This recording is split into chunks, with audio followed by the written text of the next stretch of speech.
Estamos en un libro precioso y que viene muy a la situación contingente en el día de hoy.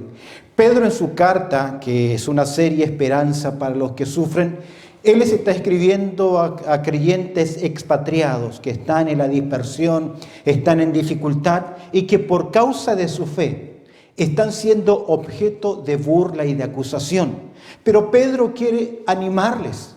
Aunque la sociedad, los demás los rechacen por su fe, por sus convicciones, por amar a Dios, Pedro ya les ha dicho, Dios pensó en ustedes de eternidad hacia eternidad. Dios el Padre los escogió, el Espíritu Santo los apartó, Cristo murió por ustedes y la obra consumada, y tienen ahora esperanza. En el primer capítulo, ya llegando al final, hemos dicho que Pedro ahora comienza en el primer capítulo en una exhortación práctica. Recordemos que estamos en la sección de exhortación de Pedro y nos va a llevar al terreno práctico del amor a Dios. Y hoy quiero que consideremos juntos el tema, los salvos, el amor y la palabra de Dios. Abre tu Biblia, por favor, en Primera de Pedro, en el capítulo 1, vamos a mirar juntos verso 22 en adelante, vamos a llegar al capítulo 2, verso 3. Dice la palabra del Señor: habiendo purificado vuestras almas por la obediencia a la verdad, mediante el Espíritu, para el amor fraternal no fingido, amaos unos a otros entrañablemente de corazón puro, siendo renacidos no de simiente corruptible, sino de incorruptible, por la palabra de Dios, que vive y permanece para siempre. Porque toda carne es como hierba, y toda la gloria del hombre como flor de la hierba. La hierba se seca y la flor se cae, mas la palabra del Señor permanece para siempre. Y esta es la palabra que por el Evangelio os ha sido anunciada. Desechando pues toda malicia, todo engaño, hipocresía, envidias y todas las detracciones, desead como niños recién nacidos la leche espiritual no adulterada, para que por ella crezcáis para salvación, si es que habéis gustado la benignidad del Señor. Bendito Padre Celestial, en esta hora hemos abierto tu palabra y pedimos que tu Santo Espíritu se mueva libremente para hablar a nuestras vidas, que podamos, Señor, sacar verdades prácticas para nosotros. Utiliza, Señor, a este instrumento para llevar tu palabra. Señor, te pido por aquellos que nos están viendo, aquellos que nos verán después, aquellos que hoy están presentes, ayudándonos con todo lo que es la transmisión. Te agradecemos, Señor, y pedimos tu bendición y que tú hables a nuestras vidas. Pues oramos a través del precioso nombre de Cristo Jesús. Amén y amén. Pedro nos está llevando ahora al terreno práctico. Recordemos que estamos en la sección de exhortación de Pedro y nos lleva al terreno práctico del amor en la comunidad cristiana. Pedro, como un buen pastor, está preocupado por las relaciones interpersonales de los hermanos, en especial en la congregación. Es por eso que este tema sobre el amor, sobre el cuidado, en esta carta, en estos 5 capítulos, Pedro lo va a volver a mencionar en el capítulo 3, 8, en el capítulo 4 y también en el capítulo 5. Las tensiones creadas por las persecuciones podían destruir la unidad y la armonía entre los hermanos, y Pedro quiere resguardar a la congregación del daño que tal situación pudiese producir.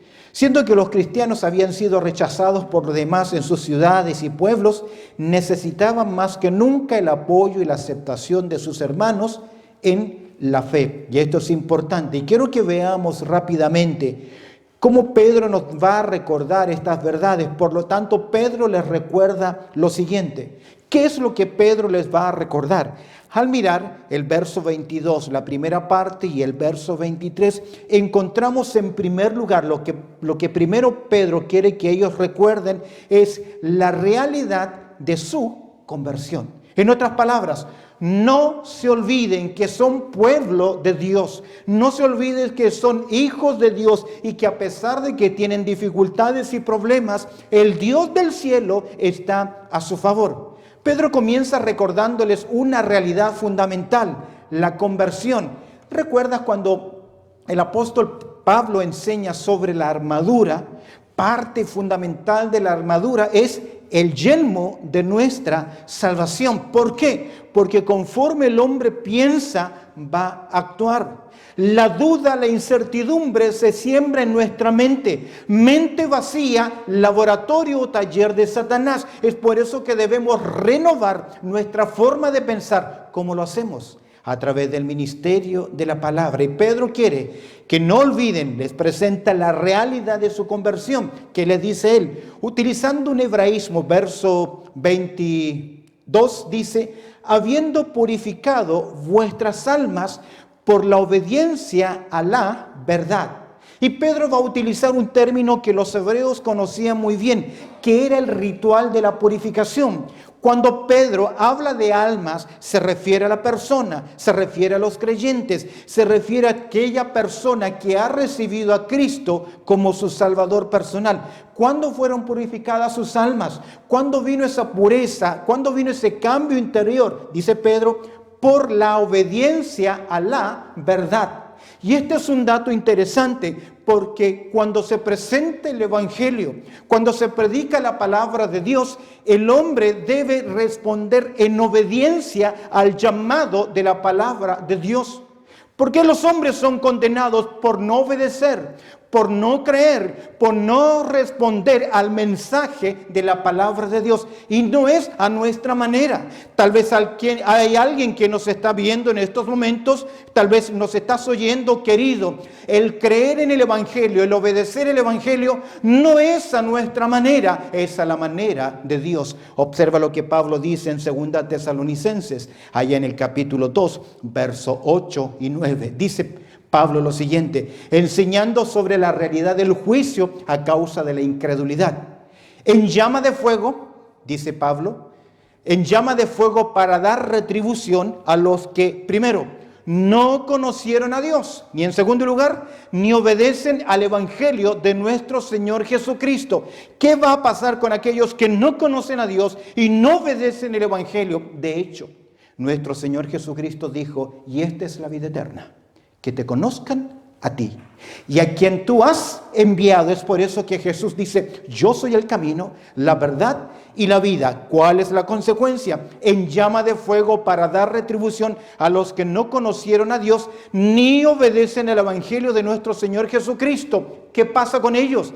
¿Qué pasará con ellos? ¿Qué dice Pablo? Los cuales sufrirán pena, castigo, penalidad. No es dolor, no es tristeza, sino que es un término judicial. Condenación, pena de eterna perdición, excluido de la presencia del Señor y de la gloria de su poder. ¿Por qué? Por no haber creído y por no obedecer al Evangelio. Es por eso que Pedro nos presenta la realidad de la conversión.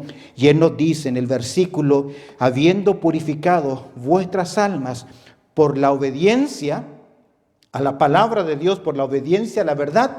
Y mira qué interesante, mediante el Espíritu. El Espíritu Santo fue nuestro Señor Jesucristo quien dijo: Él convencerá al mundo. ¿De qué? De pecado, de justicia y de juicio. Cuando se cierra el último capítulo del libro de Apocalipsis, las Escrituras dicen que el Espíritu y la Iglesia hacen una invitación y dicen: ven. Cuando se predica el Evangelio, cuando usted lleva el Evangelio, lleva la palabra de Dios, lleva el mensaje del Evangelio, el Espíritu Santo va obrando y es Él quien va convenciendo a los hombres mediante el Espíritu. Mira el verso 23 ahora: siendo renacidos. Otro término: naciendo de nuevo. ¿Te acuerdas aquella interesante conversación de un principal religioso llamado Nicodemo, que se presenta delante de Jesús con todo su protocolo, y Jesús, mirándole a los ojos, le da la siguiente declaración: tú tienes que nacer de nuevo? Eso es renacidos, nacer de nuevo, siendo renacidos. ¿Cómo? No de simiente corruptible ni de incorruptible, no de simiente corruptible, sino de incorruptible. Nuestra descendencia espiritual no proviene de los humanos. No es porque mi padre, mi madre, su abuelo, usted es hijo del pastor, del líder, de quien sea. La salvación no se hereda. La salvación es un compromiso, una decisión delante de Cristo Jesús en obediencia. no de simiente corruptible, sino de incorruptible. Ya nos ha hablado acerca de esto. Por la palabra de Dios. El elemento que conduce al nuevo nacimiento, el elemento que conduce a la salvación, siempre es la predicación de la palabra de Dios. Hay creyentes que a veces se equivocan. Ellos hablan de la iglesia, de lo lindo que es. Hace años atrás me mostraba una persona, me decía, mira, esta es la religión que es correcta, mírame ahora como yo me veo. Y me mostró una fotografía donde él estaba abrazado a otras personas, riendo, pasando un lindo tiempo. Queridos, no es su buen testimonio las cosas buenas que usted diga acerca de la iglesia o de usted mismo. Lo que salva es la exposición de la palabra de Dios, porque es la ley de Jehová la que convierte el alma. ¿Recuerdas Romanos capítulo 10, versos 17, que dice? Que la fe viene por él, oír. Yo lo oí, ¿qué cosa? La palabra. Y la palabra oír no es solamente la acción acústica, el sonido. Oír el rema, el mensaje, la presentación del evangelio. El pensamiento de Pedro es semejante al de Santiago. Santiago en el capítulo 1, en el verso 18, él nos dice, en él, de su voluntad, nos hizo nacer por la palabra de verdad. Pedro define la palabra como el mensaje que sus lectores recibieron. Si tú miras más abajo el verso 25 del mismo capítulo 1, míralo cómo lo presenta Pedro a esos hermanos, recordándoles la conversión, esa realidad. Mas la palabra del Señor permanece para siempre. Y esta es la palabra. ¿Cuál? Que por el evangelio os ha sido anunciada. Mensaje predicho por los profetas, ya Pedro lo dijo. Ellos indagaron, buscaron, quisieron ver qué persona, qué tiempo, de quién hablaba. Pedro le llama esa gracia de Dios manifestada en la persona misma de Cristo Jesús. Mensaje predicho por los profetas, proclamado por la unción del Espíritu Santo. Lo que Dios utiliza para realizar su obra de regeneración es el mensaje de Cristo Jesús. De hecho, Pablo en 1 Corintios, en el capítulo 1, verso 23, Pablo dice así, pero nosotros predicamos ¿a quién? A Cristo crucificado. Para los judíos ciertamente tropezadero, para los gentiles es locura. ¿Cómo era posible que aquel que el imperio romano había colgado en una cruz, aquel que los judíos lo habían acusado de blasfemo y le quitaron la vida en una cruz, cómo era posible que ese personaje, ese hombre pudiese cambiar la vida? Pedro se lo dice, si ustedes intentaron matar, dar muerte, ¿a quién? Al autor de la vida. Este entregado por el determinado consejo y anticipado conocimiento de Dios. Pero Pedro se lo dice, Dios ya lo había dicho. No permitirás que tu santo vea corrupción. Y al tercer día que Él resucitó. Mira lo que dice Pedro entonces, hablándonos acerca por la palabra de verdad, siendo renacidos no de simiente corruptible, sino de incorruptible, por la palabra de Dios. ¿Y qué agrega? Esa palabra, verso 25, que dice que vive y que permanece para siempre. Que vive. El Señor Jesucristo nos enseña esta gran verdad, que vive y permanece para siempre. Hebreos en el capítulo 4, verso 12, dice que la palabra de Dios, ¿cómo es? Es viva y eficaz. Romanos capítulo 1, verso 17 enseña porque en el evangelio la justicia de Dios se revela por fe y para fe. Como está escrito, mas el justo por la fe vivirá. Que vive y permanece para siempre. Cree a ese mensaje. Todas las cosas pueden pasar, pero la palabra de Dios permanece para siempre. Por lo tanto, la realidad de su conversión, los salvos, el amor y la palabra, Pedro quiere recordarles, nunca olviden que ustedes fueron salvos por oír el evangelio a través de la palabra de Dios, y esa palabra que vive y que permanece para siempre. Los lectores han recibido un mensaje eterno, y por eso, ¿cómo pueden pensar en claudicar en medio de los conflictos, de las dificultades, cuando han recibido un evangelio que es un evangelio eterno? ¿Qué nos recalca Pedro? En primer lugar, la realidad de su conversión. Si volvemos al verso 22, la segunda parte, observamos la realidad de sus cambios. Porque cuando hablamos de conversión, de obediencia, de responder al Evangelio, de recibir a Cristo, de recibir los regalos de la gracia de Dios, debe producirse también en las personas un cambio. Es cierto, por muchos años se nos ha predicado últimamente un decisionismo. Levanta tu mano, recibe el amor de Dios. ¿Cuántos recibieron el amor de Dios y ya son hijos de Dios? No. De modo que si alguno está en Cristo, dice Pablo, nueva criatura es. Para el amor fraternal, Pedro enfatiza, aquellos que cambian. Aquellos que sus vidas son transformadas, Dios otorga en sus corazones el amor que nos fue derramado. Romanos capítulo 5, verso 5. Para el amor, dice, fraternal. La realidad de los cambios es que esa persona que ahora ha recibido a Cristo como su Salvador personal, quiere estar ¿con quién? Con el pueblo de Dios. Yo agradezco a los hermanos y hermanas que nos llaman continuamente y nos preguntan, pastor, ¿cuándo vamos a volver? ¿Cuándo ya vamos a estar todos? Todos, por ahora, no podemos estar. Pero si tú quieres participar de alguno de nuestros servicios, llámanos y gustosamente puedes estar con nosotros de acuerdo a las precauciones gubernamentales que en estos momentos tenemos. Pero déjame decirte algo. A veces pienso que este coronavirus a algunos les está dando fuerza para congregarse y algunos tienen más pretexto para no volver a hacerlo. Porque déjame decirte algo, es cierto. Es posible que usted esté acostadito, tomando su cafecito ahí, disfrutando de este servicio. Tenemos que volver a congregarnos, a reunirnos. ¿Por qué? Porque una de las evidencias en la vida de las personas es para el amor fraternal. Mira, es interesante lo que Pablo nos enseña en 1 Tesalonicenses 4:9 acerca de este amor. No se trata de un amor humano, sino de un amor puro, no fingido. La formación de la comunidad cristiana con su sello de amor es una clave básica como distintivo señal de la conversión. 1 Tesalonicenses 4:9, pero acerca del amor, mira lo que le dice Pablo a los hermanos de Tesalónica, pero acerca del amor fraternal. No tenéis necesidad que se os escriba, porque vosotros mismos habéis aprendido de Dios, que os améis unos a otros. ¿Por qué amamos a Dios?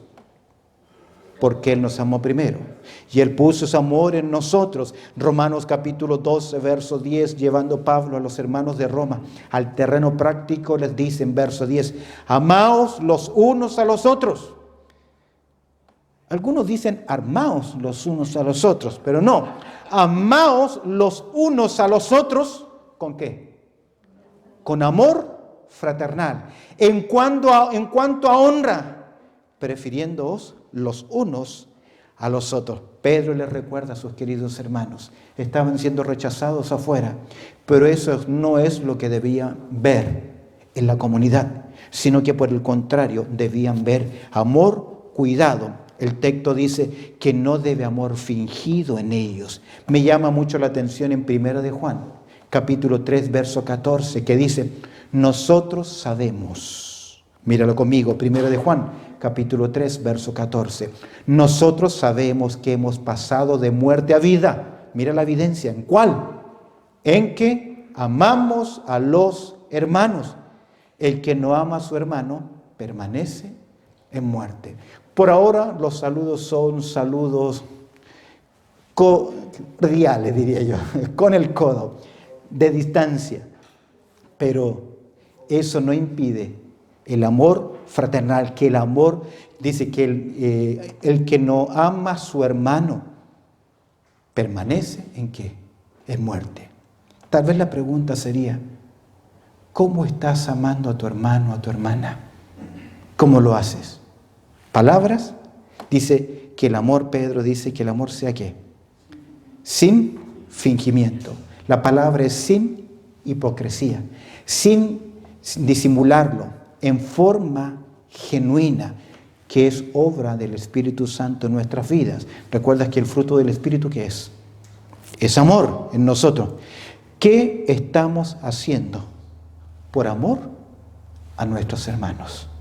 ¿Qué estoy cediendo por ellos? ¿Te das cuenta? Los salvos, el amor, la palabra. Pedro les ha hablado de la realidad de la conversión. Y luego nos ha dicho, si has obedecido el Evangelio, debe haber en tu vida cambio. Y ese cambio evidente por el pueblo del Señor es que tienes un amor que no es fingido, que es real, que es acorde al llamado del Evangelio. Y mira el verso 22, finalmente, la realidad del comando divino. No simplemente la realidad de la conversión, la realidad de los cambios, sino también del comando divino. ¿Cuál es el comando divino? 3 palabras. Amaos unos, 3 a otros, 4.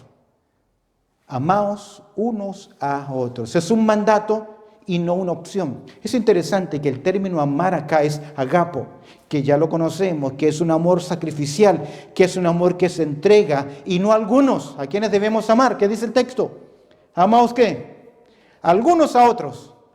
Los unos a los otros. Y mira cómo nos lleva este comando al terreno práctico. ¿Cómo debemos hacerlo? Entrañablemente, el adjetivo expresa la idea de insistencia, perseverancia, con continuidad. Seamos honestos, usted que me está viendo en estos momentos. Hay hermanos que son difíciles de amar. No son fáciles, ¿ah? Y no estamos hablando de que le gusta la adulación, son espinosos, son difíciles, son chispitas, usted los toca y salta. Los chilenos le llamamos como un guatapique, se tira al piso y revienta enseguida. Son de mechita corta. A veces tienen, por su trasfondo, por su preparación, se creen superior a los demás, por su formación, por su educación, por su posesión, y no siempre son fáciles. Pero aquí el texto que dice que debemos amarnos los unos a los otros entrañablemente, constantemente, insistentemente, no caprichosa, sino genuina, duradera, que permanece en el tiempo. He tomado una decisión de amor. Juan nos va a decir, ¿cómo puedes decir tú que adoras, que amas a Dios que no ves, y a tu hermano que ves, no le amas? Porque el amor es de Dios, y todo aquel que es nacido de Dios conoce a Dios y ama a Dios y ama también a los demás. Y el que no ama no ha conocido a Dios, porque en esencia Dios que es amor, y pide de nosotros esa actitud. ¿Cuál actitud? La realidad del comando: amaos unos a otros entrañablemente, y agrega algo más: de corazón puro, en sinceridad, no en apariencia. Es decir, no de palabras, no es mera cortesía superficial. Romanos 12:9, les iba a contar una historia, pero me arrepentí. Romanos 12:9 dice: el amor sea sin fingimiento, aborreced lo malo, seguid lo bueno. He sido testigo de una persona, no acá, y no lo busquen acá, no voy a decir en qué país mejor, pero yo lo oí a la celerita: ojalá que este hermano no venga, que no venga acá hoy día a congregarse. Y cuando lo ve llegar de lejos y se cruzan frente a frente: hermano querido.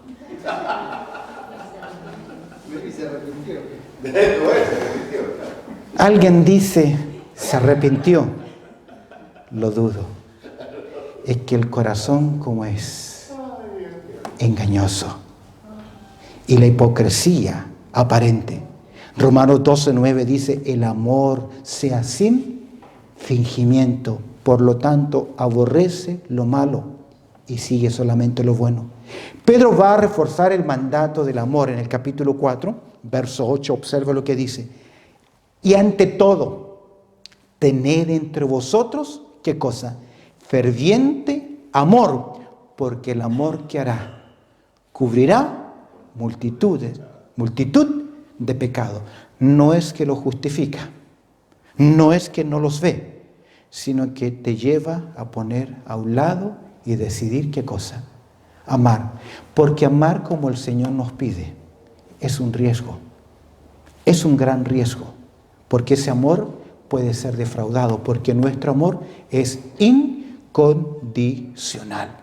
Será por eso que nuestro Señor Jesucristo nos dice en Juan capítulo 13, verso 34: un nuevo mandamiento os doy, que os améis unos a otros como yo os he amado, que también os améis unos a otros. Y el verso 35 dice lo siguiente: en esto conocerán todos que sois mis discípulos. ¿En qué? Si tuviereis amor los unos con los otros. ¿Sabes qué me llama la atención? Que a veces creemos vamos a ser conocidos por el ministerio que tenemos en la net, por los líderes que tenemos, por la excelente enseñanza que tenemos, por la posición doctrinal histórica que tenemos. Creemos que vamos a ser conocidos por esas cosas. En esencia, el Señor dijo que seamos conocidos porque nos amamos los unos a los otros. Y el amor no busca lo suyo, no se envanece, no guarda rencor. Todo lo cree, todo lo espera, todo lo soporta. El amor nunca deja de ser. Si tenemos este mandato es porque es de vital importancia en la comunidad, y lo era para los hermanos.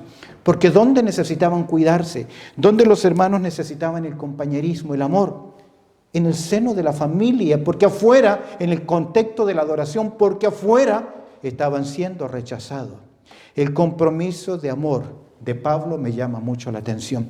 En 2 Corintios, en el capítulo 12, verso 15, este texto no lo tengo en pantalla, Pablo escribe a los hermanos de Corinto, en 2 Corintios capítulo 12, verso 15. Para algunos no saben, Pablo hizo una visita a la amada iglesia en Corinto. Pablo estuvo un tiempo ahí ministrando y llevando a muchas personas a los pies de Cristo. Y en una de las visitas, Pablo fue recibido en esta iglesia fríamente. Casi me parece. Pablo llegó haciendo su viaje misionero, llegó para visitar a los hermanos, tener algún ministerio con ellos, y el propio director que estaba en el culto comenzó a maltratar públicamente a Pablo. Había llegado un grupo de falsos apóstoles que habían acusado a Pablo que él tenía motivos escondidos, que él predicaba el evangelio para ganar adeptos, para ganar dinero, y nadie en esa congregación lo defendió. Lo dañaron, lo acusaron públicamente, lo maltrataron. Y no hubo ni siquiera uno de aquellos que se habían convertido con Pablo que se pusiese de pie y dijese: hermanos, esta es una acusación falsa. Nadie le defendió. Luego Pablo les escribe en 2 Corintios 12:15: con gozo o con gusto gastaré aún de lo mío. Y Pablo agrega: aunque amándoos más, sé amado ¿qué? Menos. Qué tremendas palabras. Nosotros, cuando ya vemos un poco de rechazo, algo que no nos gusta, ¿qué hacemos? Nos distanciamos, nos alejamos, lo cortamos. La realidad de su conversión, la realidad de sus cambios, la realidad de su comando divino. Observa conmigo la realidad de la continuidad de la palabra que vemos acá. Verso 24. Pedro va a citar al profeta Isaías, la realidad de la continuidad de la palabra de Dios que debía dar fortaleza a los creyentes. Observa el verso 24. Lo pasajero de todas las cosas. Mira esta realidad. Porque toda carne es como hierba, y toda gloria del hombre como flor de hierba. Va a presentar la realidad de la humanidad, lo breve que es. La hierba, ¿qué pasa con ella? Se seca, se cae, y la flor se seca. La gloria de un arbusto es su flor, su color. En mi país hay una flor del campo que se llama campanita, como una campanita amarilla, un color naranjo profundo, pero dura un par de horas. Un día aparece linda y luego ¿qué? Se va. Se ven lindos los cerros con ese color de estas flores, pero se van, se secan. Y Pedro va a decir: así es la vida nuestra. Es como una flor que pasa, Salmo 90. Dice 80, 90 años, y luego después de esto dura 70, 80 años, luego después de esto la vida es dura. Y pasa así. Hablaba anoche con mi esposa, íbamos en el carro y conversábamos de lo rápido que se nos fueron nuestros hijos. Me parece que fue ayer cuando estaban en casa, les estábamos enseñando a caminar, nos reuníamos para orar con ellos, pero ya 2 adultos han formado su propia familia. Pronto seremos abuelos y la vida comienza ¿qué? A avanzar. Se va tan rápido. Se nos va. Qué duro es cuando padres tienen que despedir a sus hijos porque han partido. La vida es breve. Mira ahora el verso 25, la permanencia de la palabra de Dios. Lo pasajero de todas las cosas, todo pasa. Todo se va a acabar, todo se va a destruir. La ley de la entropía, del deterioro, ahí está. Pero lo único que permanece, verso 25, más nexo de contraste. Frente a lo efímero de la vida, las cosas cambiantes, las cosas que cambian. Y cuidado, la palabra de Dios no ha cambiado. Desde que Dios la ha entregado, sigue siendo actual y vigente. Y aún lo que hoy vemos como noticia, Dios ya lo anunció en el pasado. Más la palabra del Señor, la expresión, la palabra, las declaraciones de Dios que permanecen para siempre. No fue Jesús quien dijo, el cielo y la tierra pueden pasar. Pasarán, pero la palabra del Señor, no, aún de la propia ley, ni siquiera una tilde será quitada de la palabra de Dios. Voltaire decía en el año 1778, después de mi muerte, el cristianismo y la Biblia serán extinguidos de aquí a 100 años. Nada más se va a saber del cristianismo y de la Biblia. 50 años después, allá en Ginebra, las sociedades bíblicas en Génova, compraron ellos la casa, la editorial de Voltaire y comenzaron a imprimirse las Biblias por primera vez. Él pasó a la historia y la palabra sigue vigente. Me llamó la atención que alguien decía, la Biblia solamente es un cuento de hadas. Pero si es así, ¿por qué hay más de 56 países que la prohíben? Si solamente es un cuento de hadas, es que hay algo más detrás de ella. Permanece para siempre. Y esta es la palabra que por el Evangelio os ha sido ¿qué? Anunciada. Pablo dice, habiendo oído, Efesios 1:13, la palabra de verdad, el Evangelio de vuestra salvación. Y habiendo creído en él, fuisteis sellados con el Espíritu Santo de la promesa. ¿Qué mensaje? Gálatas capítulo 1, verso 11 lo dice. Mas os hago saber, hermanos, dice Pablo, que el evangelio anunciado por mí no es según hombres, pues yo no lo recibí ni lo aprendí de hombre alguno, sino por revelación ¿de quién? De Jesucristo. Y esta es la palabra que por el evangelio os ha sido anunciada. Es por eso que usted y yo, como santo, el amor, como salvos, el amor y la palabra, usted debe tener una dedicación en su vida. ¿Cuál debe ser su prioridad? La prioridad de la palabra de Dios. Terminemos mirando los últimos versículos. Fue D.L. Moody quien dijo lo siguiente: ¿el pecado te aleja de la Biblia? ¿O la Biblia te aleja de la palabra? No le puedo hacer la pregunta a usted que me está mirando.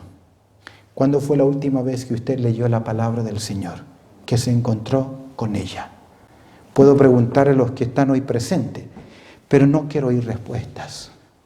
¿Cuándo usted fue la última vez que leyó la palabra de Dios? Y no me refiero a ese versículo del devocional, que es un solo versículo.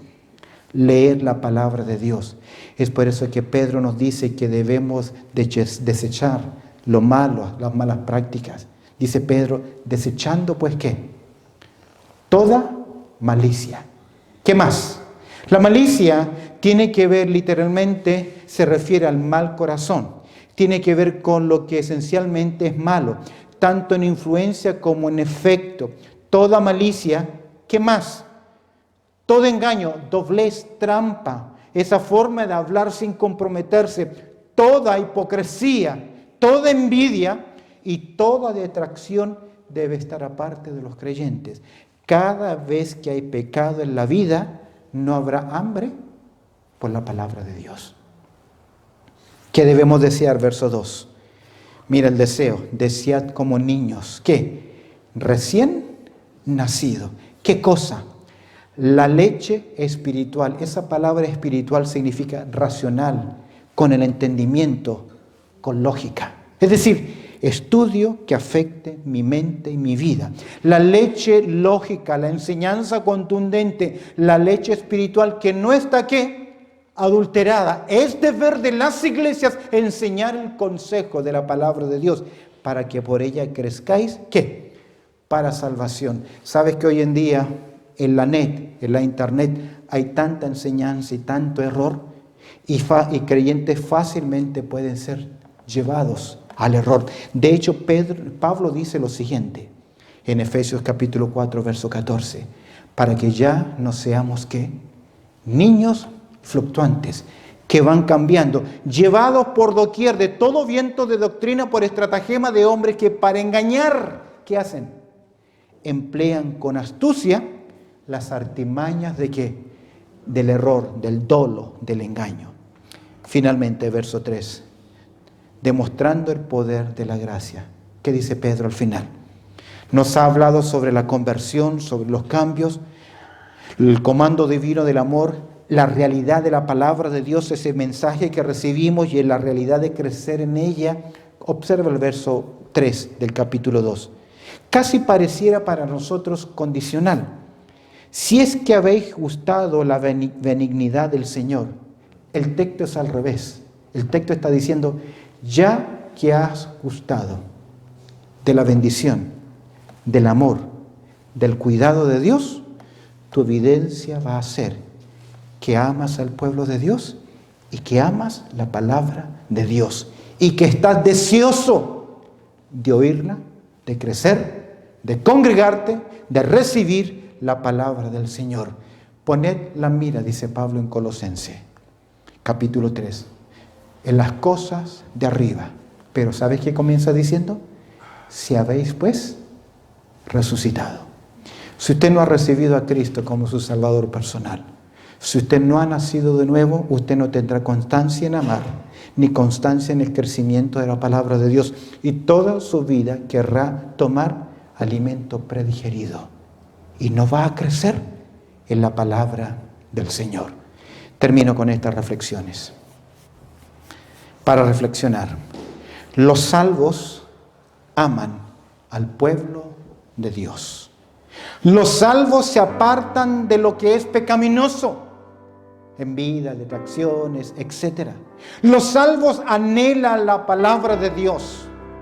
Los salvos aspiran a crecer en la sana doctrina. Los salvos se apropian de los beneficios ¿de qué? De la gracia de Dios. Crecer en la gracia y el conocimiento. Los salvos, el amor y la palabra, terreno práctico en nuestras vidas. ¿Hay cambios en tu vida? ¿El Señor ha hecho una obra en tu vida? Si realmente has reconocido a Cristo como tu Salvador personal, tendrás hambre, amarás y querrás crecer para la gloria de Dios. Bendito Padre Celestial. Te damos gracias, Señor, por tu amor, por tu cuidado, por este tiempo que consideramos, Señor, tu palabra. Te agradecemos por ella. Añade tu bendición al estudio que hoy hemos hecho, reflexionando en estas verdades prácticas. El amor, el deseo de servirte, el apartarnos, pero también el deseo de crecer en tu palabra. En Cristo Jesús oramos. Amén y amén.